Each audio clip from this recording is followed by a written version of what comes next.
چھوٹی سی چڑیا کافی دیر سے اڑان بھر رہی تھی اور کسی خاص چیز کی تلاش میں تھی۔ مسلسل اڑان بھرنے کی وجہ سے اس کے پر بری طرح تھک چکے تھے۔ بھوک بھی اب اس کو ستانے لگی تھی۔ اب اس کا دھیان کسی محفوظ ٹھکانے کی طرف تھا تاکہ وہ تھوڑا آرام کر سکے اور کچھ کھا بھی لے۔ کافی دیر کی پرواز کے بعد اسے ایک گھر نظر آیا جہاں صحن میں ایک چھوٹی سی بچی اپنے چوزوں کو دانہ ڈال رہی تھی۔ چڑیا فوراً نیچے اتر آئی اور زمین پر پڑا دانہ چگنے لگی، لیکن جیسے ہی مرغی نے اپنے بچوں کے درمیان یہ نئی مخلوق دیکھی، وہ فوراً ناپسندیدگی کے ساتھ چڑیا کے قریب آ گئی۔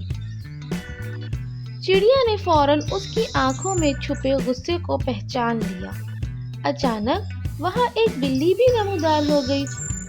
اب مرغی اور بلی دونوں چڑیا کو ایسے دیکھ رہے تھے جیسے کوئی بڑا فتح حاصل کر لی ہو۔ چڑیا نے ان دونوں کے ارادوں کو بھانپ لیا اور فوراً ہوشیار ہو گئی۔ ابھی وہ اس خوف میں مبتلا تھی کہ اچانک ایک اور شکاری وہاں آ گیا، ایک کتا۔ کتے نے چڑیا کو دیکھ کر ایسے بھونکنا شروع کیا جیسے وہ مرغی اور بلی کو بتا رہا ہو کہ یہ شکار صرف میرا ہے۔ چڑیا نے جب یہ دیکھا کہ کتا بہت تیزی سے اس کے قریب آ رہا ہے تو وہ فوراً ایک محفوظ جگہ کی تلاش میں لگ گئی۔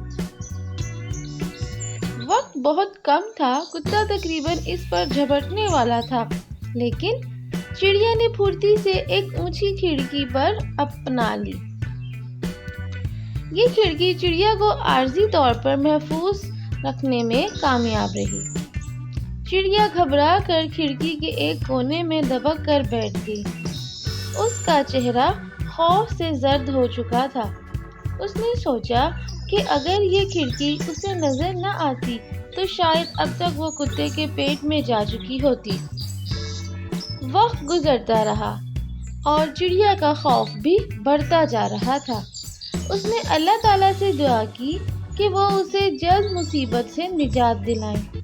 چڑیا نے دل ہی دل میں سوچا کہ وہ کتنی بدقسمت ہے، کاش وہ انسان ہوتی تو سکون سے اپنی زندگی گزارتی۔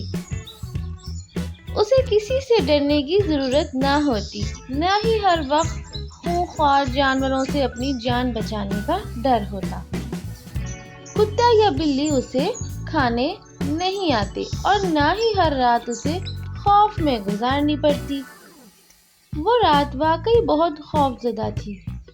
بھوکی پیاسی چڑیا اب تک دبکی بیٹھی تھی۔ اس نے اپنا سر کھڑکی سے باہر نکال کے دیکھا تو کتا ابھی تک نیچے بیٹھا ہوا تھا، اس کا انتظار کر رہا تھا۔ پوری رات چڑیا نے خوف اور بھوک میں مبتلا گزاری۔ جب صبح ہوئی تو وہی چھوٹی بچی چڑیا کے قریب آئی۔ اس نے چڑیا کو ہاتھ لگا کے دیکھا۔ اس نے دیکھا کہ چڑیا ابھی تک زندہ ہے۔ چڑیا نے ایک لمبی سانس لی اور پھر ایک دم اڑ گئی۔ تھوڑی ہی دیر میں وہ نیلے آسمان میں گم ہو گئی۔ یہ نادان چڑیا بھول گئی تھی کہ اللہ تعالیٰ نے اسے پر عطا کیے ہیں جو انسانوں کے پاس نہیں ہوتے۔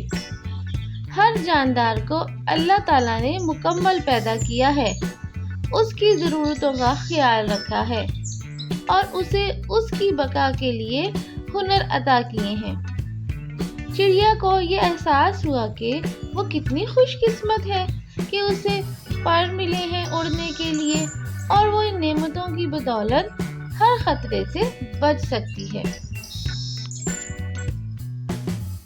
نتیجہ اس کہانی کا سبق یہ ہے کہ ہمیں اللہ تعالیٰ کی دی ہوئی نعمتوں کا شکر گزار ہونا چاہیے اور یہ سمجھنا چاہیے کہ ہر مخلوق کو اس کی ضرورت کے مطابق صلاحیتیں دی گئی ہیں۔ اس طرح کی پیاری پیاری کہانیاں سننے کے لیے شیئر، سبسکرائب اور لائک ضرور کریں۔